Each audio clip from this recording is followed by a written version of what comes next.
দর্শক, আমি জান্নাতুন নাইম আপনাদের সবাইকে স্বাগত জানাচ্ছি মুক্ত মঞ্চে। আমাদের এই অনুষ্ঠানের পৃষ্ঠপোষক ইস্পাহানী মির্জাপুর এবং আজকে আমার অতিথি হিসাবে রয়েছেন বিএনপি চেয়ারপারসনের উপদেষ্টা এবং ঢাকা দক্ষিণ সিটি কর্পোরেশনের প্রশাসক বীর মুক্তিযোদ্ধা মোহাম্মদ আব্দুল সালাম। মোহাম্মদ আব্দুল সালাম, আপনাকে স্বাগত এবং অসংখ্য ধন্যবাদ যে আজকে আমাদেরকে সময় দিচ্ছেন। কেমন আছেন আপনি? আচ্ছা, ইনশাআল্লাহ ভালো। আপনাকেও ধন্যবাদ আমাকে আমন্ত্রণ জানানোর জন্য। আপনি এখন তো ব্যস্ততা রয়েছে আপনার, আমি জানি, এর মধ্যে যে সময় করলেন আমাদের কৃতজ্ঞতা জানবেন। আলোচনার শুরুতে একটা বিষয় পরিষ্কার হয়ে নিয়ে তারপর আলোচনায় যেতে চাচ্ছিলাম।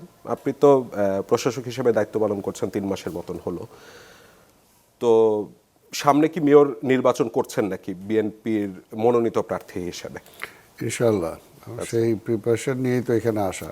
আচ্ছা, তাহলে প্রশ্নে চলে যাই যে মানে আপনি বিএনপির নেতা, প্রশাসক হচ্ছেন এবং প্রশাসক হিসাবে আপনি সরকারি যত যন্ত্র আছে সেগুলো ব্যবহার করবার আপনার সুযোগ আছে, মানে সরকারি সম্পদ এবং প্রশাসনিক ক্ষমতা ব্যবহার করবার সুযোগ রয়েছে।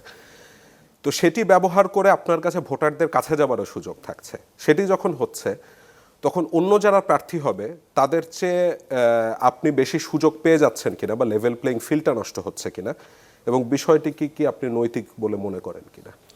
বিষয়টা একটু উল্টে দেখেন। উল্টে এইভাবে যে মনে করেন ইন্টেরিয়াম গভর্নমেন্টের সময় একটা নন পলিটিক্যাল গভর্নমেন্ট ছিল। আজকে সিটি কর্পোরেশনের যে একটা স্ট্যাগন্যান্ট অবস্থায় চলে আসছে, মনে হচ্ছে একটা মুরব্বিহীন ঢাকা সিটি কর্পোরেশন স্থবির হয়ে গেছিল এবং ফান্ডটাকে একেবারে শূন্যের কোঠায় নিয়ে গেছিল, অর্থাৎ সিটি কর্পোরেশন চলছিল না। একটা নির্বাচিত সরকার যখন আসে তখন নির্বাচিত সরকারের তো মানে প্রো পিপল একটা গভর্নমেন্ট, সো পিপলের কাছে কমিটমেন্ট থাকে।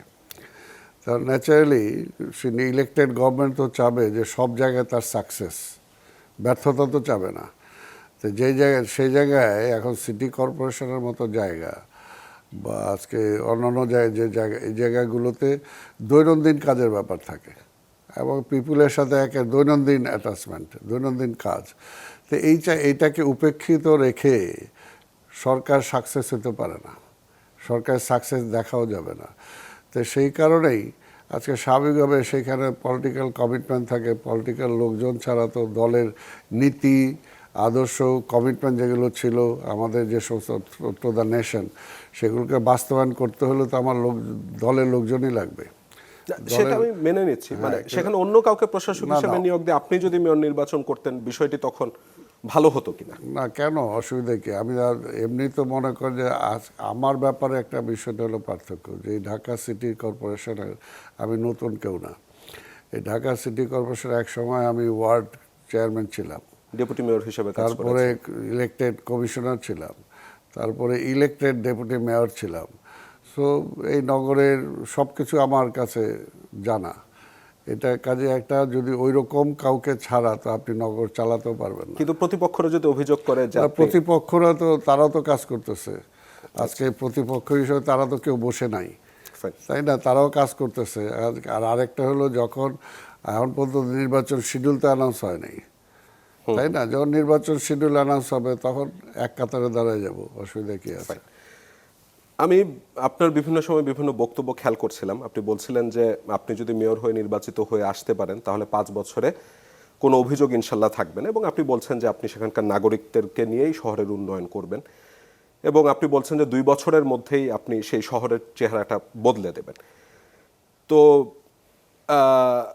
এই যে বলছেন বদলে দেবেন, 2 বছরের মধ্যে একটি দৃশ্যমান পরিবর্তন আনবেন, কোন ক্ষেত্র দেখে আমরা বলতে পারবো যে আচ্ছা ঢাকা দক্ষিণ সিটিতে এই দৃশ্যমান পরিবর্তন এসেছে?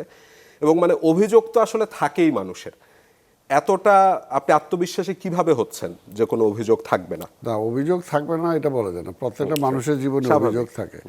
আমার কথা হলো যে অন্তত অনেক সমস্যা কমিয়ে আনা সম্ভব হবে, যেটা আমি বলছি। এবং বাস্তব অনেক পরিবর্তন যেটা মানে চোখে দেখা যাবে এরকম করা সম্ভব, কিন্তু সেটার জন্য তো 2-1 মাসের মধ্যে বা 6 মাসে সম্ভব না। সেটার জন্য আমি বলেছি যে 2 বছর সেটার জন্য সময় লাগবে। যে 2 বছর যদি সময় আল্লাহ আমাকে দেয় এবং আমি যদি নির্বাচিত হই তাহলে 2 বছরের মধ্যে এমন অনেক পরিবর্তন হবে যেটা মানুষের চোখে পড়বে, এবং আমি এটা বিশ্বাস করি এটা সম্ভব। কারণ যেমন একটি দুটি সেক্টর কি বলা না, যায়? আমি মনে কর আজকে দেখেন আমি যখন দায়িত্ব নেই তখন মশার প্রবলেম সিরিয়াস ছিল, একেবারে সিরিয়াস। কিন্তু আমি দায়িত্ব নেওয়ার পরে অনেকটা কমে আনছি। মশা কিন্তু একেবারে নির্মূল হবে না, কিন্তু এটাকে নিয়ন্ত্রণ করা সেটা কিন্তু অনেকটা সম্ভব। তারপরে মনে করেন বর্জ্যের ব্যাপারে, বর্জ্য আগে আমি দায়িত্ব নেওয়ার আগে যে অবস্থা ছিল এখন সে অবস্থা নাই। তারপরে মনে করেন আজকে মানে এই বিষয়গুলোতে আপনি পরিবর্তন আনতে, বর্জ্যের প্রসঙ্গে তো আমি আসবো।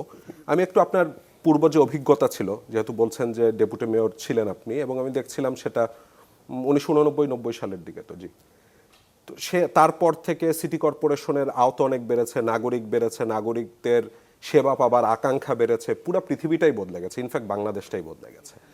তা আপনার ওই সময়ের কাজের অভিজ্ঞতা আর এখন কাজ করতে গেলে যে ধরনের বাস্তবতা, দুটো কি অ্যালাইন্ড হচ্ছে নাকি? মানে না, দুটো তো একদম যুগ পার্থক্য। না, যুগ পার্থক্য। আবার সেই সময় তো ঢাকা শহর, পুরো ঢাকা শহরে ছিলাম, এখন তো অর্ধেক। সে কাজেই সেটা একটা। আরেকটা হলো, এটা তো স্বাভাবিক, যত সময় পাল্টাচ্ছে, মানুষের চাহিদা পাল্টাচ্ছে, বিভিন্ন ধরনের পাল্টাচ্ছে, সমস্যা পাল্টাচ্ছে। কাজে এগুলো আমি বলতেছি, এটা একটা কমিটমেন্ট দরকার। আপনি একটা কমিটেড হয়ে আপনি আজকে যে যে হিসেবে আপনি কাজ করতেছেন, যদি এটাকে আপনি আত্মস্থ করতে না পারেন, মনের থেকে গ্রহণ করতে না পারেন, তাহলে এটা কিন্তু আপনি সার্ভাইভ করতে পারবেন না, এটা দ্বারা আপনি কিছু দিতেও পারবেন না। কাজে এখানে কমিটেড লোক দরকার। কমিটেড লোক ছাড়া সেটা হবে না। আমি আমি এটাই বলতে চাচ্ছি যে আই এম কমিটেড। এটা আমার ছোট থেকেই আমার এটা একটা মানে নেশা বলেন বা ইচ্ছা বলেন, এটার সাথে নিহিত আছে। যখন মুক্তিযুদ্ধে যাই বা যুদ্ধের পরবর্তী সময় থেকেই একটা ইচ্ছা সেটা মনের মধ্যে কাজ করছে। কাজে এখন এটা বাস্তবায়ন করার সুযোগ মাননীয় প্রধানমন্ত্রী আমাকে দিয়েছেন। আমি তো আশা করি যে এটা ইনশাল্লাহ আপনাদের সবার সহযোগিতায় সফল হব। মানুষের যদি অভিযোগ থাকে তারা আপনার কাছে যেতে পারবে? মানে আপনারা একটা, আমি দেখেছিলাম যে প্রতি শনিবারে শুরু করেছেন নাগরিকদের নিয়ে, মানে তাদের অভিজ্ঞতা জানবার কথা, সেটা কি এখনো চালু আছে নাকি? তা চালু আছে, কারণ আমি মনে করি যে আপনি যদি পিপুলস পার্টিসিপেশন না থাকে, জনগণের কাছাকাছি যদি যেতে না পারেন, তাহলে তার সমস্যাগুলো আপনি বুঝতে পারবেন না, বা ওনাদেরকেও আপনি পার্টিসিপেট করাতে পারবেন না। যেমন আমি মনে করি যে নগরের যে সমস্যা আছে, আমি অলওয়েজ বলি এখানে এই সমস্যাগুলো সমাধান করতে হলে 50-50 দায়িত্ব। সিটি কর্পোরেশনের দায়িত্ব 50%, জনগণের দায়িত্ব 50%। এখানে যদি সিটি কর্পোরেশন 50% দায়িত্ব পালন করার পরে জনগণ যদি 50% দায়িত্ব পালন না করে, তাহলে কিন্তু সিটির প্রবলেম সলভ হচ্ছে না। কাজে আমাকে জনগণের কাছে যেতেই হবে, এবং জনগণকে একদিক দিয়ে তাকে আমাকে উদ্বুদ্ধ করতে হবে, আরেক দিক দিয়ে পাশাপাশি তার সমস্যাগুলোকে জানার জন্য তার কাছে আমাকে যেতে হবে। এবং আমি তো মনে করি যে বহু সমস্যা আছে, জানলেই অনেক সমস্যা আছে জানাই থাকে না। যারা কাজ করতেছে তারা হয়তো সেটা জানার চেষ্টাও করে না, যে একটা স্ট্রিটে কোন জায়গায় অমুক জায়গায় একটা লাইট নাই, দীর্ঘদিন জ্বলছে না। এই নিউজটা যদি সিটি কর্পোরেশন আসে বা যে কাজ করতেছে সেখানে তার কাছে যদি পৌঁছে, তাহলে এটা অবশ্যই সম্ভব। সম্ভব না কেন? কিন্তু হয়তো মাসের পর মাস পড়ে আছে। একটা ড্রেন দীর্ঘদিন ধরে বন্ধ হয়ে আছে, এটা যদি কাছাকাছি আসে, তাহলে দেখো যে এটার সমাধানটা করা যাবে। এই কারণে যেটা আমি বলছি, শনিবার এখন শুধু সিটি কর্পোরেশন না, আমি 10টা অঞ্চল, আমি চাই 10টা আমি অঞ্চলে যেয়ে বসবো। অঞ্চলে যে পাবলিক ওপিনিয়ন, পাবলিকের যে সমস্ত বক্তব্য আছে সেগুলো শুনবো, এবং শোনার পাবলিকও বুঝে যে 100% প্রবলেম হয়তো এই মুহূর্তে সলভ করা যাবে না, কিন্তু অনেক তো করা যাবে। আমি বিশ্বাস করি অনেক করা যাবে। কাজে এই কারণেই পাবলিকের কাছে যাওয়া। সমস্যা বলছিলেন যে অনেক সময় জানা সম্ভব হবে না, আপনারা কি এমন কোনো অ্যাপের চিন্তা ভাবনা করেছেন যেখানে প্রত্যেকটা ওয়ার্ডবাসী জানাতে পারবে? হ্যাঁ, অবশ্যই আমরা এরকম অ্যাপের মধ্যে যাচ্ছি যে তারা জানাতে পারবে, আমাদের কন্ট্রোল রুমে জানাতে পারবে। এবং যেহেতু আমার প্রত্যেকটা ওয়ার্ডে লোক আছে, তা আমি জানবো না কেন, বা সেই বা জানার চেষ্টা করবে না কেন? আমি তো বললাম যে ধরুন এই অর্গানোগ্রামটাই তো ছিল, কিন্তু যে ইন্টারিম পিরিয়ডে যারা কাজটা করছে তারা তো এটাকে কাজে লাগায় নাই, এর আগেও কাজে লাগে না। আমার কথা হলো যার যেটা দায়িত্ব আছে, বাবা তোমার এই দেখেন এবার লাস্ট ঈদে আমরা যে পরিচ্ছন্ন কর্মচারীদেরকে মাননীয় প্রধানমন্ত্রী তাদেরকে উৎসব বোনাস দিয়েছেন, অর্থাৎ খুশি হয়ে। তা আমার কথা হলো তারা আমি খুশি করব, তার দ্বারা আমি কাজটাও আদায় করব। কাজটা আদায় করতে তো আমাকে হবে।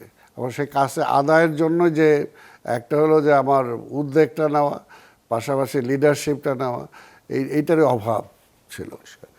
বর্জ্য ব্যবস্থাপনার প্রসঙ্গ আপনি এনেছিলেন, আপনি প্রশাসক হিসেবে দায়িত্ব নেবার পরেই আমি বলতে শুনলাম, আপনি বলছেন যে 100 টাকার বেশি বিল নিলে নিয়মিত ময়লা পরিষ্কার না করলে লাইসেন্স বাতিল হবে। এরপর কি কারো লাইসেন্স এখনো বাতিল করেছেন?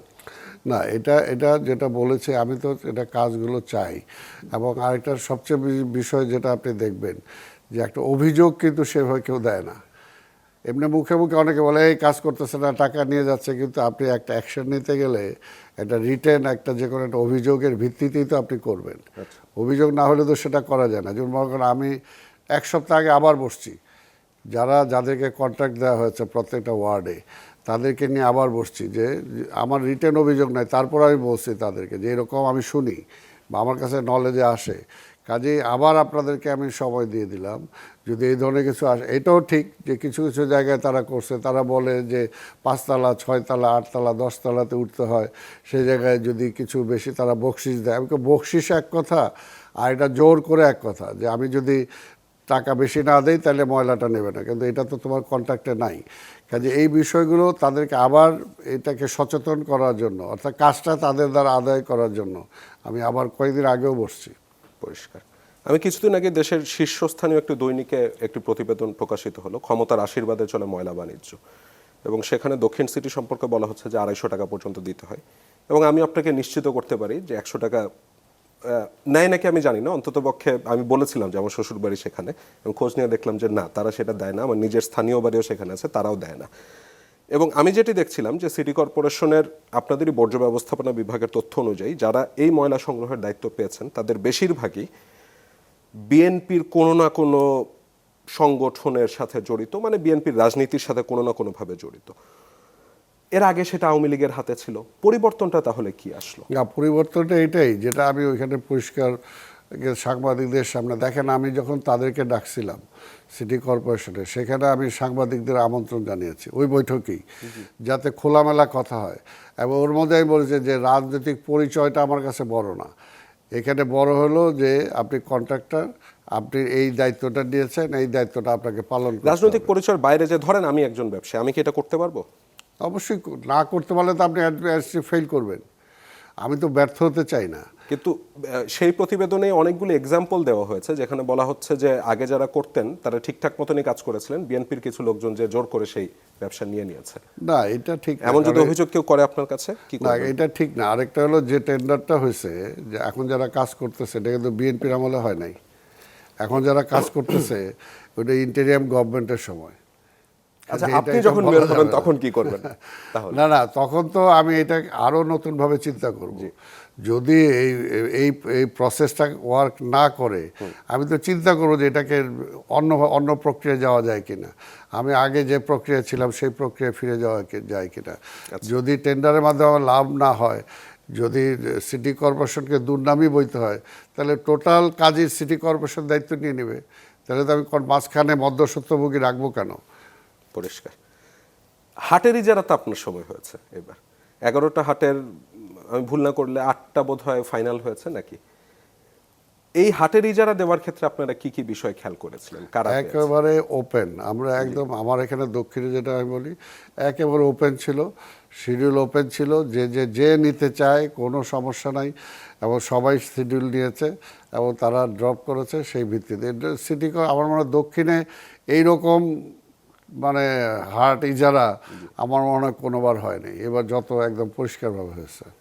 কিন্তু আমি দেখলাম সে 8টার মধ্যে 5টা, আমি একদম নাম ধরে ধরে বলতে পারবো, তারাও বিএনপির রাজনীতির সাথে কোনো না কোনোভাবে জড়িত।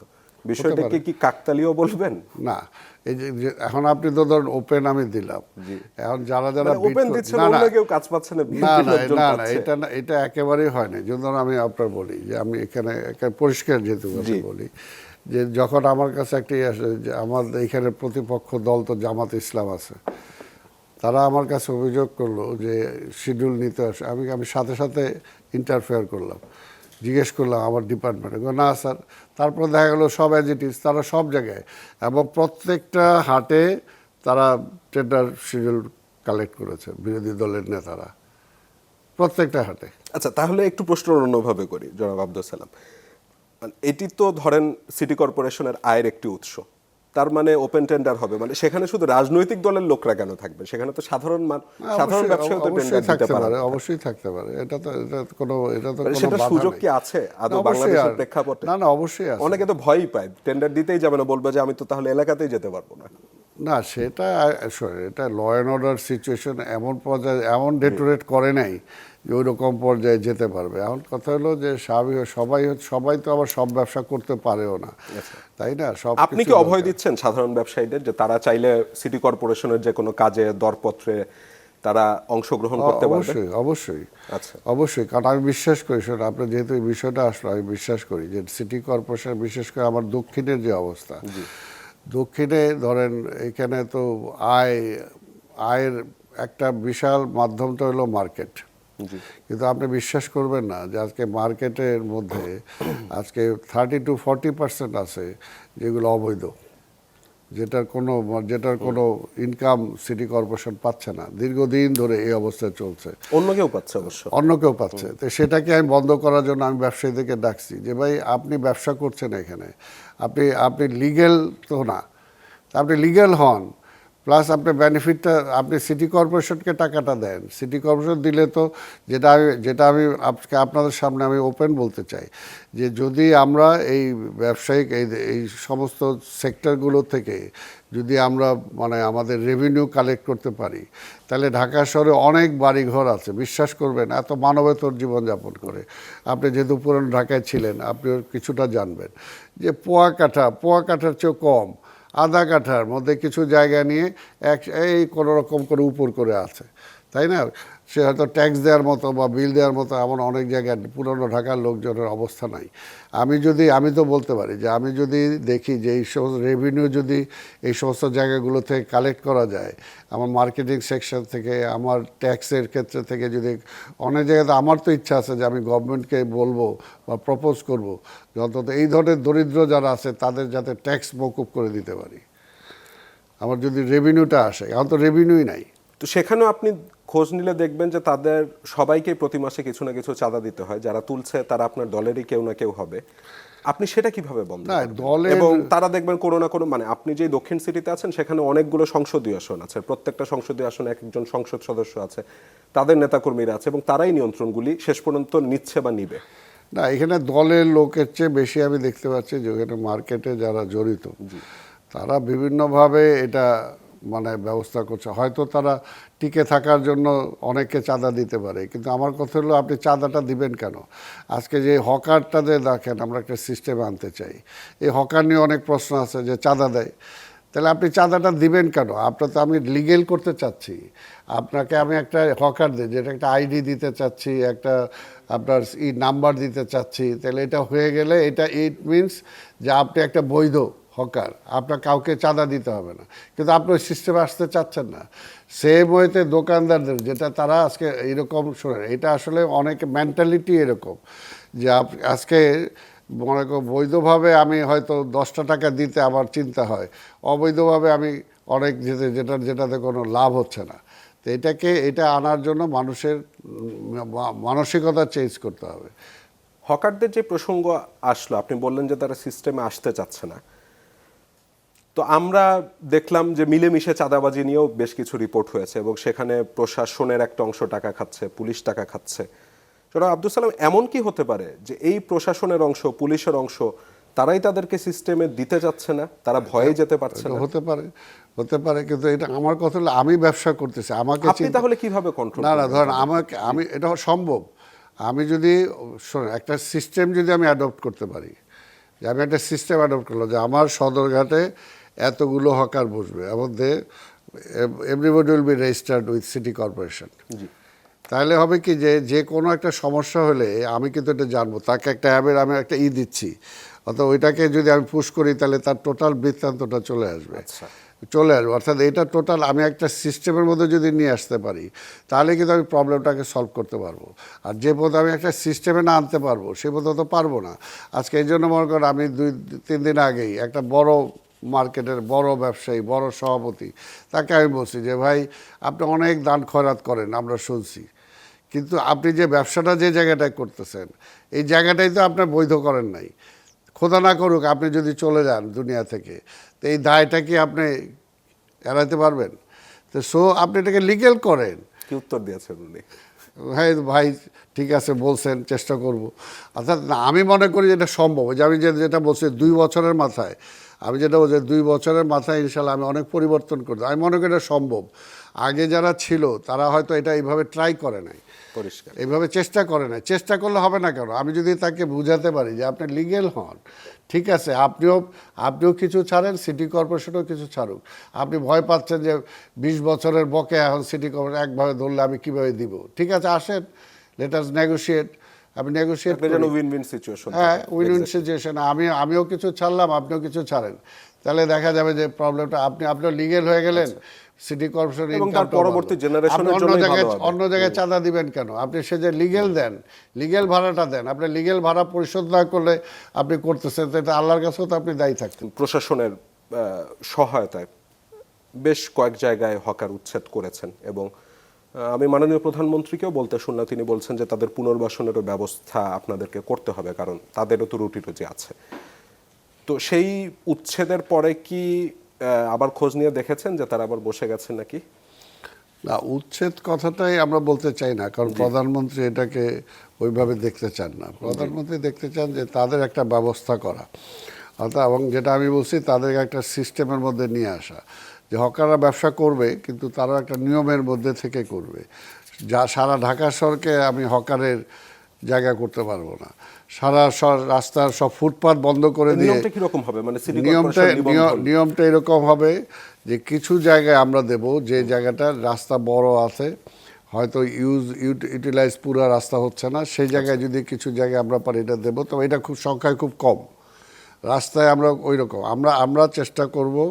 আপনার কিছু কিছু জায়গায় চেষ্টা করব যে তাদেরকে বেলা 2টা থেকে, অর্থাৎ অফিস আওয়ারের শেষ হয়ে যাওয়ার পর থেকে রাত 8টা পর্যন্ত কিছু জায়গায়, মনে কর মতিঝিলের মতো জায়গায় আমরা চেষ্টা করব যে, সেখানে তো অলরেডি একটা হলিডে মার্কেট হয়। না, এটা তার নিয়ন্ত্রণহীন, এটা তো কোনো রেজিস্টার না, বা এখানে কারা বসতেছে কি। অর্থাৎ আপনি গ্রাম থেকে আসলেন, আইসেই মনে করলে ঢাকা শহরে একটা দুইটা টুকরি নিয়ে বসে যাওয়ার সম্ভাবনা আছে, এইটাকে নিয়ন্ত্রণ করতে হবে। সারা বাংলাদেশের সবাইকে তো আমি এখানে ঢাকায় জায়গা দিতে পারবো না, তাই না? এটাও তো একটা সীমাবদ্ধতা আছে। তো সেই কারণে দে মাস্ট বি রেজিস্টার্ড। এটা রেজিস্টার্ডের বাইরে কোনো হকার ব্যবসা করতে পারবে না, এটা হলো একটা। তারপরে ধরেন একটা জায়গা আছে যে ঠিক আছে মতিঝিলে আমি জায়গা দিব, কয়জনকে দিব, এটা একটা পরিমাপ করে পুলিশের সাথে করে যে কতজন জায়গা হতে পারে, এটা আমরা অতজনকেই দেব, এর বাইরে দেব না। আমরা ঠিক মনে কর যে আমরা বাইতুল মোকাররম এটা পরিষ্কার করতে চাই, বাইতুল মোকাররমের সামনের সাইড, তাহলে তাদেরকে আমি কোথায় দিব, যে জায়গাটায় দিব ওই জায়গাটা একটা পরিমাপ করে ওইভাবে আমরা দিব। কিছু কিছু জায়গা হবে শুক্র শনি হলিডে মার্কেটের মতো আমরা কিছু জায়গায় দেব, সেখানে তারা বসবে। অর্থাৎ এটাকে একটা সিস্টেমের মধ্যে, একটা নিয়ন্ত্রণের মধ্যে নিয়ে আসা, নিয়ন্ত্রণহীন না। আচ্ছা, এখন সিটি কর্পোরেশন যখন রেজিস্ট্রেশনের আওতায় হকারদের নিয়ে আসতে যাবে, মানে নর্মালি সিটি কর্পোরেশনের একটা সেবা নিতে যে কি ধরনের ভোগান্তি হয় সাধারণ মানুষ মাত্রই বুঝে। তো যারা হকার আছেন তারা অত বেশি শিক্ষিতও না, অনেকে আছেন ঢাকার বাইরে থেকে এসে, যেটা আপনি বলছেন যে হঠাৎ করে এসে হকারি শুরু করছে। তো তারা সেই সেবাটা নিতে গেলে তাদের মধ্যে একটা ভীতি কাজ করবে না, বা সহজভাবে তারা সেবাটা যে নিতে পারবে এই নিশ্চয়তা সিটি কর্পোরেশন সেই সহজটাই তো আমি করতে চাই। ঢাকা শহরের মানে সিটি কর্পোরেশন স্বপ্নের মতো মনে হচ্ছে। না, স্বপ্ন মনে হবে কেন? ঢাকা শহরের সিটি কর্পোরেশনের দায়িত্ব যে সমস্ত সেবা দেয়া, এটাকে নিশ্চিত করার দায়িত্ব তো সিটি কর্পোরেশনের। তো এটা নিতে কষ্ট হবে কেন? আমি তো অন্তত মনে করি এটা কষ্ট হবে না। এটা যত ইজি করা যায়, আমি তো চেষ্টাই করছি, তা আমি এটা যত ইজি করা যায় তত এটা ভালো হবে। কাজে তাদেরকে, যেটা আমরা বলছি যে কিছু কিছু জায়গায় এমনও জায়গায় তাদেরকে আমরা দেব, মনে করি যে সেইখানে তাদের জন্য আমরা মুভিং টয়লেটের ব্যবস্থা করব আমরা। আচ্ছা, যাতে যত্রতত্র তাদের এগুলোই না করতে হয়। তারপরে কিছু কিছু জায়গায় যেটা আছে, এখন তো সব কিছু তারা ব্যাটারির মাধ্যমে লাইট, অর্থাৎ রাত্র 8টা বা 10টা পর্যন্ত যদি তারা চলে, তাহলে কিন্তু তাদের বিদ্যুতেরও কোনো প্রবলেম হয় না। এটাও আমরা দেখব যে কোথাও কোথাও যদি এই ধরনের সংযোগের ব্যবস্থা থাকে, সেটাও কিভাবে করা যায়। অর্থাৎ যদি একটা হলো যে আপনি যখন আমার ক্লায়েন্ট হবেন, তখন তো আপনাকে সুযোগ দেওয়ার দায়িত্বটা আমার। তাই না? তো সেটুকু সিটি কর্পোরেশন দিবে। যেখানে মশার প্রবলেম থাকলে সেটাকে আমি নিয়ন্ত্রণ করার চেষ্টা করব। আপনি দেখেন এখন যেটা আছে, হকাররা যেখানে বসতেছে আপনি দেখেন, কিছু বসার পরে যখন তারা চলে যায়, আপনি ওই জায়গাটা যদি যান আপনি পাগল হয়ে যাবেন দেখলে। অর্থাৎ এমনভাবে সে জায়গাটা ডার্টি আর নোংরা হয়ে থাকে, এটা কে করবে বলেন? তা আপনি সিটিতে আসবেন, আপনি যখন সিটিতে থাকেন আপনি একটা ট্যাক্স দেন না? আপনি তো একটা ট্যাক্স দেন, আপনি বিদ্যুতের জন্য পয়সা দেন, আপনি গ্যাসের জন্য দেন, আপনি পানির জন্য দেন, আপনি হোল্ডিং দেন, তাহলে ও তো কিছুই দিচ্ছে না। তা আপনি যে একটা সার্ভিস নেবেন, তো সার্ভিস নিতে হলে আমাকে তো সেই সার্ভিসের জন্য আপনাকে কিছু পে করতে হবে। অলরেডি তো পেমেন্ট করছে, মানে ভিন্ন উপায় না, ওইটাই বন্ধ করতে হবে। ভিন্ন আপনি দিবেন কেন? আপনি অবৈধ পথে যাবেন কেন? কিন্তু জনাব আব্দুল সালাম, যেটা আমি বলছিলাম যে এরকম ধরনের হকাররা যারা অবৈধ টাকা দিচ্ছে, সে অবৈধ টাকার ভাগ ক্ষমতাসীন দলেরই কোনো না কোনো নেতা কর্মী পায়, পুলিশ পায়। না এটাকে কথা হলো তাদের তো তখন পকেট বন্ধ হয়ে যাবে, তারা দিবে আপনার এই পরিকল্পনা বাস্তবায়ন করতে। আমার কথাটা হলো যে আমি তো এটার উপর নির্ভর করতে পারি না। আমি কি এটার উপর যুগ যুগ ধরে চলতে পারি? আপনি দিবেন কেন? আমি যেটা আপনার যে এক ব্যবসায়ী নেতার কথা আমি বললাম, আপনার কথা হলো যে আমি লিগ্যাল ওয়েতে, কারণ আমরা ছোট সময় দেখছি এরকম, বুঝছেন না, যে ছোট সময় যখন এই যে ট্যাক্সের ব্যাপার, বিভিন্ন কিছু ব্যাপার, ওই আসলেই হয়তো ওই যে ট্যাক্স কালেক্টরের কিছু পয়সা, এই ঠিক আছে জানিয়ে, তো কিন্তু ওইটাতে আলটিমেটলি তো আপনি পার পাচ্ছেন না। আলটিমেটলি তো আপনার ট্যাক্সটা জমা হচ্ছে, আপনাকে এক সময় না এক সময় দিতে হবে। আপনি বিশ্বাস করবেন যে আজকে ঢাকা শহরের যে ট্যাক্সের আওতায় কতগুলো বাড়িঘর আছে, সবাই নাই, তাই না? তো আমি এটাই বলতেছি যে আপনি একটা যদি সিস্টেমে যদি আনতে পারেন, তাহলে আপনারও গায়ে লাগবে না, আপনার ফ্যাসিলিটিসগুলো আপনি এনজয় করবেন।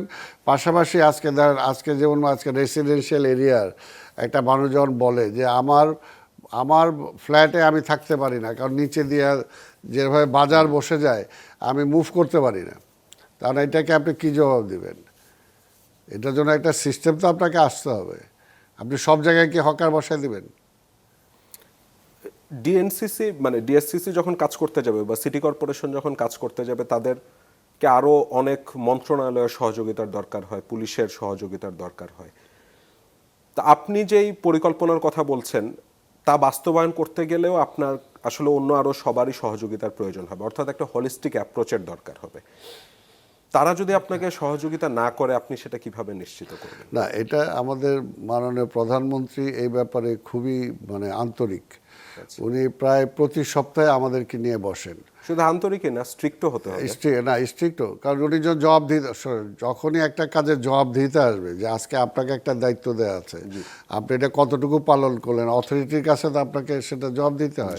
ঠিক তেমনিভাবে ওই যে বললাম যে উইদিন উইক যখন উনি বসেন, উনি তো আমাদের থেকে জানতে চান, এই আজকে হকারদের কী করলেন, কতটুকু হইলো, বা রিক্সার কতটুকু, অর্থাৎ জবাবদিহিতাতে আনতে হলে সে জায়গায় মনে কর পুলিশও থাকতেছে, সে জায়গায় রাজুকও থাকতেছে, সে জায়গায় তিতাসও থাকতেছে, অর্থাৎ ডিপার্টমেন্টগুলো যদি একসাথে বসে আমরা প্রবলেমগুলো সর্ট আউট করার চেষ্টা করি তাহলে সেটা সম্ভব। আরও যদি এটা আমি আরও ব্যাপক অর্থ করতে চাই, তাহলে অবশ্যই ঢাকা সিটিকে একটা অথরিটির মধ্যে আনতে হবে, মেয়রের আন্ডারে সব কিছু আনতে হবে। যদি এই সার্ভিসগুলোকে আমি আরও গতিশীল করতে চাই, আরও পুলিশ ডিপার্টমেন্ট, মেয়রের, হ্যাঁ, এগুলো সব কিছু আসতে হবে, মেয়রের অধীনে আসতে হবে। সেক্ষেত্রে তো অনেক পরিবর্তন আনতে হবে। হ্যাঁ, সেটার জন্য সময় দরকার, এই জন্য এখন যতটুকু যাচ্ছে আমরা সেভাবে যাই।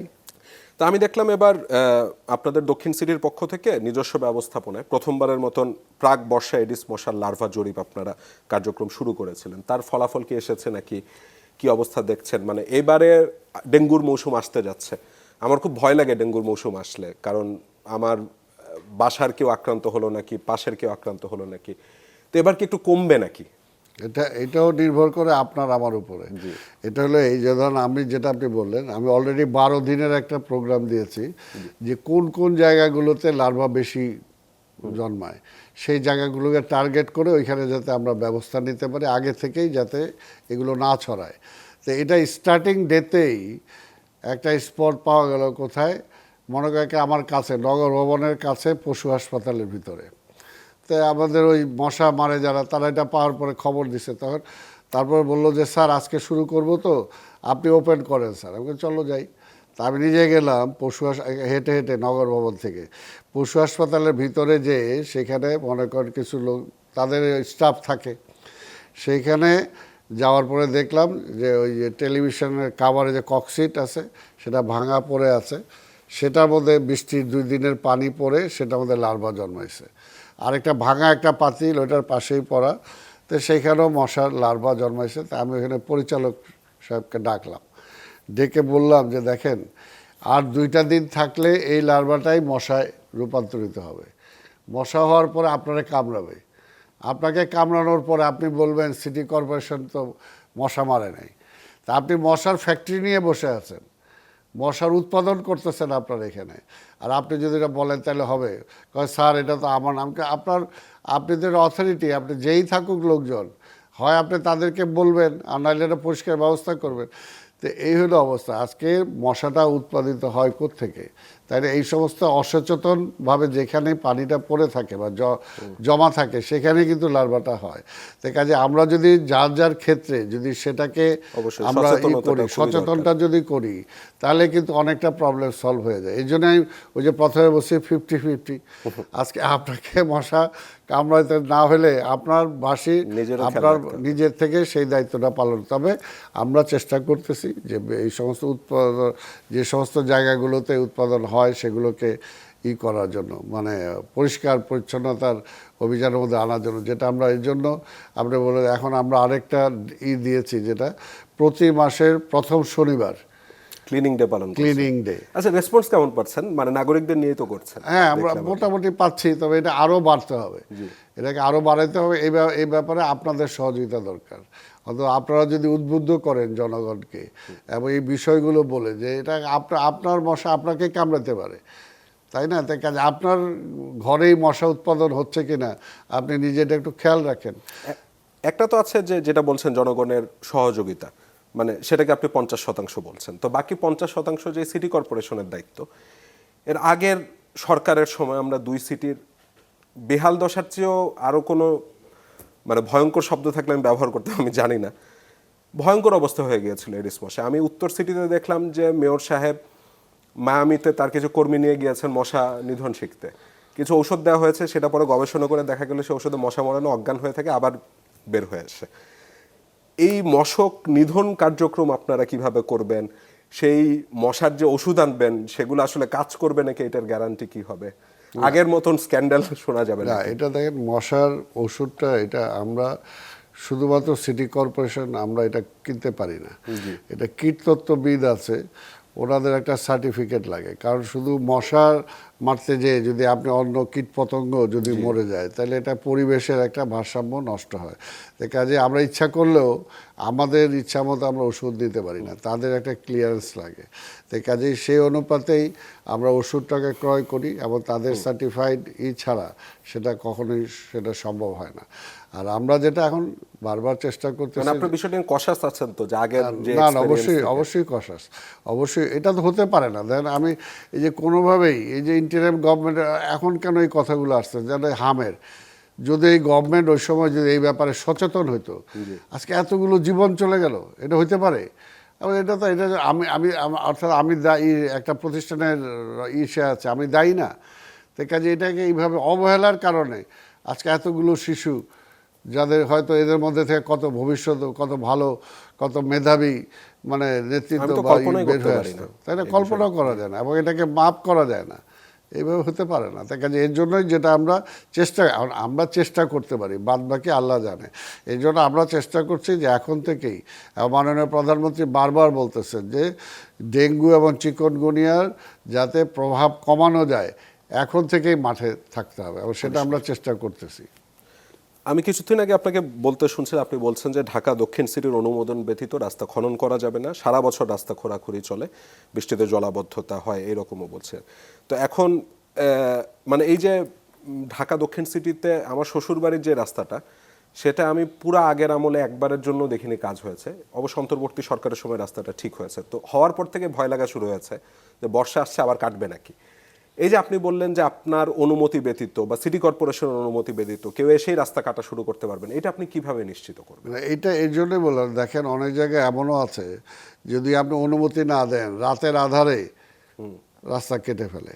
তো এই যে এইটা তো আরেকটা অপরাধ। আরেকটা হলো যে ধরেন এই জন্যই আমরা বলছি যে এইগুলোর জন্যই ওই যে একটা অথরিটি দরকার, অর্থাৎ কোন কাজটা কখন হবে, টিএনটি কোন কাজটা কখন করবে, তিতাস গ্যাস কোন কাজটা কখন করবে, আজকে বিদ্যুৎ কখন কোন কাজটা কাজে, এটা যদি একটা সমন্বিত বডির সাথে থাকে। আপনি কি করছেন এটা? না, আমরা এটা চেষ্টা করতেছি কিন্তু এখনো সেটা পুরোপুরি সেভাবে হচ্ছে না কেন? এটা মানে সমস্যাটা কোথায় না, এটা হচ্ছে? সময় লাগবে। তবে এখন যেটা আমি যেটা বলছি যে সেটা লাগবে, পাশাপাশি এখন যেটা যে রাস্তা আমি মনে করে যে 1 মাইল জুড়ে একটা রাস্তা কাটলাম, তারপরে এটা সব কাজ ওদের ওদের পাইপ টাইপ ফেলানো আদার্স হয়ে যাবে, তারপরে সেটাকে হবে। আমি বলছি নো, এখন যে দিক দিয়ে কাটবে একদিক দিয়ে কাজ শুরু করবে, আবার ওইটাকে ফিল আপ শুরু করবে এবং ওইটুকু রাস্তা আস্তে আস্তে ফিল আপ হয়ে সে হয়ে যাইতে হবে। তা না হলে তো দীর্ঘদিন, আজকে মনে করেন আমার বাসাবো এখান থেকে রাস্তা একটা কাটছে, আমি বন্ধ করে দিয়েছিলাম, কিন্তু পরে দেখা গেলো যে তাদের ইমার্জেন্সি ওয়ার্ক, তাহলে আরও ক্ষতি হবে। এই রাস্তাটা বাসাবো এখান থেকে শুরু করে সেই যাত্রাবাড়ি পর্যন্ত এটা গেছে, এখন এটা দেখা গেলে এখন পড়ে আছে। আমি বলছি এটা তো কথা ছিল না, তাদের সাথে কথা হয়েছে যে আপনি একদিক দিয়ে কাটবেন, আরেক দিক দিয়ে সেটাকে আপনার কাজ শেষ হয়ে গেলে আপনি ফিল আপ করবেন, ফিল আপ করে করে আপনি যাবেন, যাতে জনগণের ভোগান্তিটা কমে। কিন্তু বললেও সেটা যে বুঝতেই পারতেছে যে 100% ততটুকু তো হচ্ছে না। এমন কি হতে পারে যে সিটি কর্পোরেশনের মেয়র আসলে চাইলেও অনেক কিছু করতে পারে না, তার কারণ তার ক্ষমতার জায়গাটার অভাব রয়েছে? কিছুটা তো অবশ্যই। এটা কিভাবে নিশ্চিত হবে? ওই যে বললাম যে সবকিছু যদি একটা অথরিটির মাধ্যমে আমার কাছে আসে, তাহলে সেটার জন্য তো আপনার সরকার ক্ষমতায় আছে, তাদেরই এই চিন্তাটা করতে না, হবে। এটা তো ন্যাচারাল। আমার প্রধানমন্ত্রী তো এই ব্যাপারে আন্তরিক, আমি বললাম উনি প্রবলেমটা সলভ করার জন্য কি করা দরকার সেটা তিনি করেন এবং করছেন। কাজে এটাও ইচ্ছা করে, ওটা ব্যক্তি ইচ্ছার তো ব্যাপার না, মনে করি ইটস এ গভর্নমেন্ট, তাই না? যারা গভর্নেন্স দেয় এটা তো হোল একটা বডি আছে, এখানে একটা বিভিন্ন মন্ত্রণালয়ের অংশগ্রহণ আছে। কাজে এখানে আমি ইচ্ছা করলেই আমি একটা বললাম, ইভেন প্রধানমন্ত্রী একটা কথা বলে ফেললো, কিন্তু ওইটাও তো তার মন্ত্রী পরিষদ বা তার ওই মন্ত্রণালয়গুলো এটাকে অ্যাকসেপ্ট করতে হবে, তারপরে কিন্তু সেই কাজটা হবে। ধানমন্ডিতে আমি দেখলাম আপনারা করেছেন মানে মাটির নিচ দিয়ে যেন লাইনগুলো যায়, তো পুরান ঢাকাতে এমন কিছু কি কখনো আদৌ সম্ভব হবে কিনা? না, ধানমন্ডিতে আমরা এটা মানে টেস্ট কেস হিসাবে নিচ্ছি এবং এটা পুরো ঢাকাতেই হবে, পুরো ঢাকাতেই হবে। আর যেহেতু ধানমন্ডির কথাটা মানে বললাম, পুরান ঢাকাতে আকাশই দেখা যায় না তারের যন্ত্রণা। না, এটার জন্য আমরা চেষ্টা করছি এবং এটা যত দ্রুত সম্ভব। ধরেন এইখানেও ব্যাপার আছে, যেমন হচ্ছে কেবল সার্ভিস যারা দেন বা আদার যারা আছে, এখানে আমাদের টিএনটি আছে, এখানে অন্যান্য যেগুলো আছে, আমরা চাইতেছি সবগুলো যাতে সমন্বিতভাবে একবারে করতে পারে। আপনি একবার টিএনটি করলো, একবার কেবল সার্ভিস ওরা করলো, আরেকবার আরেকটা করলো, তাহলে হয় কি বারবার রাস্তাটা খোদাই হবে।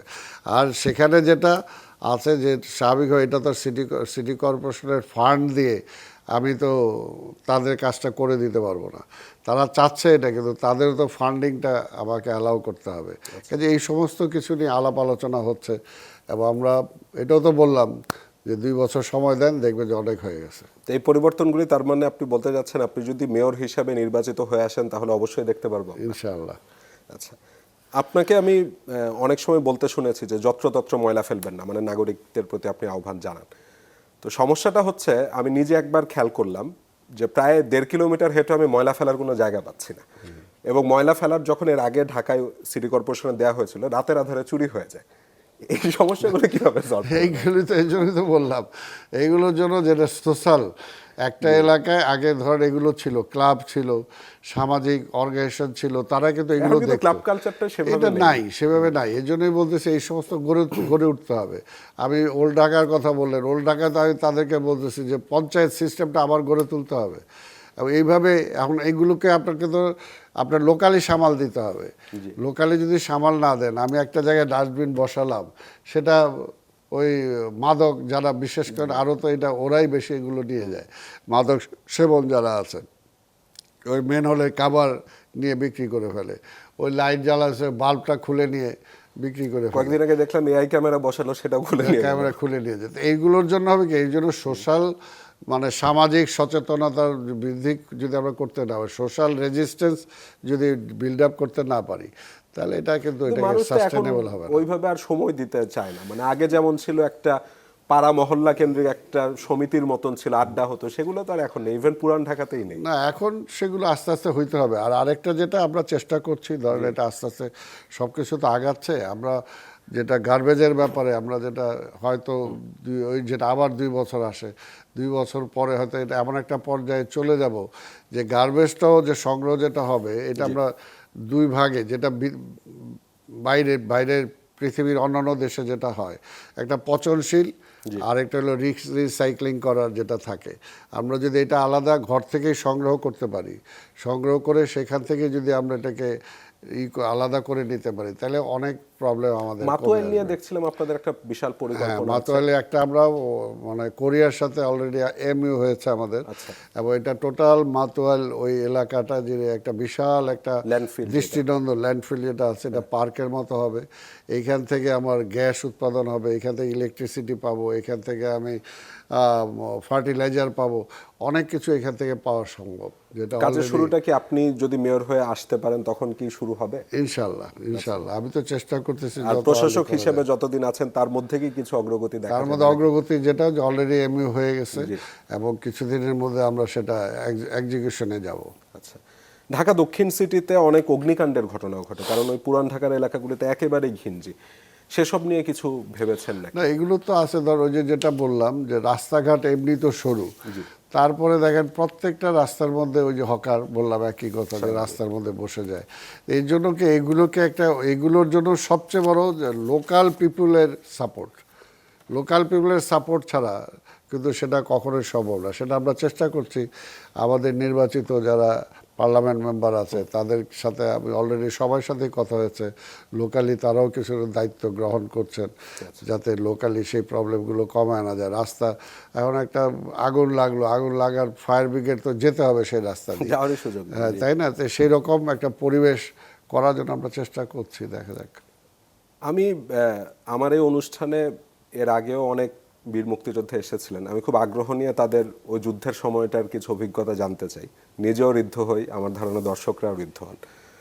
তো আপনার সাথে অনুষ্ঠানে আগে একটু কথা হচ্ছিল, আপনি বলছিলেন যে স্বামীবাগ রেল ক্রসিং এর দিকে একটু মজার নাকি ঘটনা আছে। তো মুক্তিযুদ্ধের সাথে আপনার জড়িয়ে পড়াটা কিভাবে, এবং সেই রেল ক্রসিং এর কি মজার ঘটনা আছে? মানে আমি নিজে ওই এলাকায় জন্ম হয়েছে, এর জন্য জানতে আগ্রহ হচ্ছিল। এটা মুক্তিযুদ্ধে তো ধরো আমি মুক্তিযুদ্ধে যখন যাই তখন আমি নরডেম কলেজের ফার্স্ট ইয়ারের ছাত্র, অর্থাৎ ম্যাট্রিক পরীক্ষা পাশ করার পরেই। ওই সময় তো আন্দোলন, সেই আন্দোলনগুলোতে সক্রিয় একজন কর্মী ছিলাম, এবং সক্রিয় কর্মী থাকার কারণে রাজনীতির সাথে সম্পৃক্ততা ছিলাম। তাই মনের মধ্যে তো স্বাধীনতার একটা বিশ্বাস বা একটা চেতনা সেটা নিজের মধ্যে ছিলই। 25শে মার্চের যখন ক্র্যাকডাউন হলো, তার মধ্যে এর আগে থেকে আমরা মেন্টালি প্রিপেয়ার ছিলাম যে আমাদের একটা যুদ্ধ করতে হবে, দেশটা স্বাধীন করতে হবে। মেন্টালি আমরা তৈরি ছিলাম। হয়তো বাহ্যিক যে সমস্ত সুযোগ সুবিধা দরকার, অস্ত্র টস্ত্র আদার, সেগুলো ছিল না, কিন্তু মানসিকভাবে প্রস্তুত ছিলাম আমরা। তো সেই কারণেই 25শে মার্চে ক্র্যাকডাউনের পরে, তারপরে যখন শহীদ রাষ্ট্রপতি জিয়াউর রহমান যখন ঘোষণা দিলেন, ঘোষণা দেওয়ার পর তখন হলো যে কত তাড়াতাড়ি মুক্তিযুদ্ধের জন্য যাব, ট্রেনিংয়ে যাব, যুদ্ধে অংশগ্রহণ করব, এবং সেটার মধ্যে দিয়ে যাওয়া। এবং তারপরে ফিরে আসার পরে তো ঢাকা শহরে অনেক অপারেশন করেছি। ওই যে ঢাকার ওই পারে, শীতলক্ষার ওই পারে আমরা ছিলাম, অনেক সরাসরি আর্মিদের সাথে যুদ্ধে অংশগ্রহণ করেছি।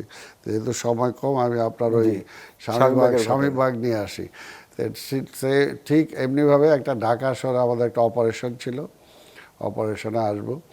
তো ওই সময় আমাকে ওই স্বামীবাগ যে রেল লাইন যেটা আছে, রেল ক্রসিংটা, অর্থাৎ ওইটাকে ক্রস করবো, টোটাল বাহিনী তখন তো মনে করেন অস্ত্র টস্ত্র নিয়ে যার যার কাছে আছে, এক একজনের কাছে অস্ত্র আছে, আছে, এগুলো নিয়ে আমরা ক্রস করব।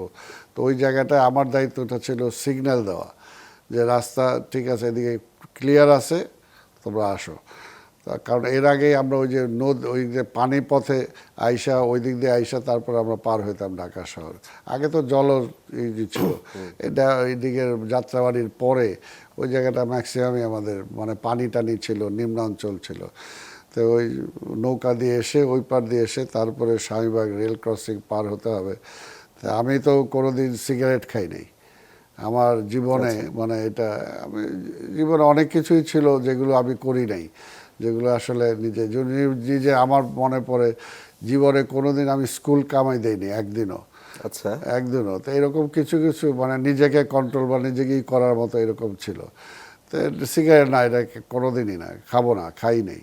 কিন্তু ওই দিন ওই সিগন্যালটা ছিল যে আমি যদি সিগারেটটা ধরায় মুখে রাখি তাহলেও তারা আমার আমার মানে সহযোগী যারা আছে, মুক্তিযোদ্ধা যারা পার হবে, তারা বুঝবে যে রাস্তা ক্লিয়ার আছে।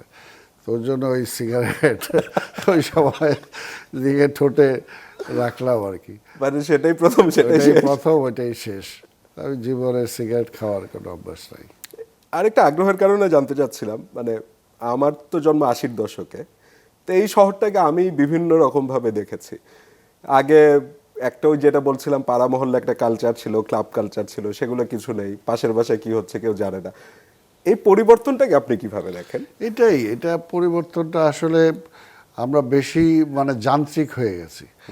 আগে যেরকম সোশ্যাল ছিলাম সেটা কিন্তু এখন নাই। আগে সামাজিক, আগে দেখেন প্রত্যেকটা মহল্লায় প্রত্যেকটা বাড়ি ঘরের মানুষের সাথে সম্পর্ক বিকালে ছিল। আড্ডা হতো, বিকালে পাশের বাসায় আড্ডা যাওয়া হতো, হতো। তাই না? আমরা ছোট সময় যখন স্কুলে পড়ছি, বিশেষ ফকিরপুলে থাকতাম, এতে হেঁটে মতিঝিল কলোনিতে যেতাম, ওইখানে বন্ধু বান্ধবরা ছিল, ওইখানে হাঁটা চলা করতাম। 21শে ফেব্রুয়ারি করতাম, বিভিন্ন প্রোগ্রাম করতাম। এখনও মনে আছে 21শে ফেব্রুয়ারিতে আমরা মতিঝিল মানে ইসের থেকে পীরজঙ্গি মাজারের এখান থেকে খালি পায়ে হেঁটে শহীদ মিনারে যেতাম, ওইখান থেকে খালি পায়ে হাঁটা শুরু করতাম। এখন দেখেন আপনার এত মডার্ন হয়ে গেছে, কিন্তু তারপর অনেক সময় শহীদ বেদিতে পর্যন্ত স্যান্ডেল পরে উঠে যায়। তো এগুলো হলো যে আসলে দেশপ্রেম, আমি বলবো যে মূলত একটা দেশপ্রেম, আজকে দেশের প্রতি বা মানুষের প্রতি যে কমিটমেন্ট বা যে ভালোবাসা, আমরা সবাই সেলফ ওরিয়েন্টেড হয়ে গেছি। সেলফ ওরিয়েন্টেড হয়ে যাওয়ার কারণে যে সামাজিকভাবে যে আমার যে দায়বদ্ধতা, এই দায়বদ্ধতাটা অনেকটা কমে আসছে। যেটা যদি আমি না আনতে পারি তাহলে এটা যেহেতু আমাদের মানে সামাজিকভাবে, আমরা তো মানুষ, সামাজিকভাবে বেঁচে থাকতে হবে। তো সেই সামাজিক দায়িত্বটা আমাকে বাড়াতে হবে। সমাজের প্রতি ভালোবাসাটা আমাকে বাঁচাইতে হবে। আমার এলাকা কেটে যদি আমি ভালোবাসি, আমি মহানগরকে ভালোবাসতে পারবো। আমি আমার বেডরুমটা পরিষ্কার রাখি, আমার বিছনাটাকে পরিষ্কার রাখি, আমার অফিসের রুমটাকে আমি পরিষ্কার রাখি, অথচ ওই পরিষ্কার রুম থেকে বের হয়ে রাস্তায় এসে আমি ময়লাটা ফেলে দিই। আমি ভাবি না যে এই রাস্তাটা আমার, এই ঢাকা শহর আমার। কাজে এই কমিটমেন্টটা আমাকে আসতে হবে, আমাকে এটাকে ওন করতে হবে যে এই ঢাকা শহর আমার। আজকে ঢাকা শহর কী হলো, সারা পৃথিবীতে সবচেয়ে দুর্গন্ধময় শহর, সারা পৃথিবীতে সবচেয়ে আবর্জনা বা ইসের শহর। তো এটা তো বায়ু দূষণের সব দিক দিয়ে, এটা কি এর জন্য দায়ী কে? এটার জন্য আমরা দায়ী সবাই, তাই না? তো এইটা যে পর্যন্ত আমি মনে না করব, সে পর্যন্ত আপনি হয়তো মনে করবেন এটা প্রশাসক, ওনার দায়িত্ব, উনি কেন ক্লিন করতেছে না। ওই যে আমি একটু আগে মশার কথাটা বললাম, সেম ওয়েতে সব কিছুই আমি যে পর্যন্ত ওইটা মনে না করব, আমি এই শহর আমার, এই শহর আমাকে ভালো রাখতে হবে, যে পর্যন্ত আমি এটাকে না করব, সেই পর্যন্ত আমার মধ্যে সেটা আসবে না। জনাব মোহাম্মদ আব্দুস সালাম, আপনাকে অসংখ্য ধন্যবাদ, আমাদেরকে এতক্ষণ সময় দিলেন। আরেকটু যদি আমাকে সময় সায় দিত বা আমার প্রডিউসার বলতো, আমি আলোচনাটা আরো কিছুক্ষণ চালিয়ে দিতাম। তবে আজকে এখানে শেষ করতে যাচ্ছিলাম। আমারও ভালো লাগলো আপনার সাথে কথা বলে। জানি না কতটুকু ভালো বলেছি, কতটুকু কি বলেছি, তবে যা খোলামেলা আমি সবকিছু বলার চেষ্টা এবং প্রত্যাশা থাকবে যে আপনি ঢাকা শহরের যেই চেহারা পরিবর্তনের কথা বলছিলেন, সেটা শুধু কথায় না, কাজেও করে দেখাবেন। কারণ আপনাকে আমি প্রায়শই বলতে শুনেছি যে আপনি কাজ করা দিয়েই বিশ্বাস করেন। আমরা সময় হয়তো সামনে বলবে, এবং তারপর নিশ্চয়ই আবারও আপনাকে প্রশ্ন করবার সুযোগ হবে। ইনশাআল্লাহ। শেষ করি তাহলে। ওকে, ধন্যবাদ আপনাকে, এবং আজকে অনুষ্ঠান যারা দেখছেন তাদেরকেও আমার পক্ষ থেকে ধন্যবাদ। ধন্যবাদ দর্শক, এরই সাথে শেষ করছি আজকের মুক্ত মঞ্চ। যারা তখন আমাদের সাথে ছিলেন তাদের সবাইকে অসংখ্য ধন্যবাদ। শুভরাত্রি।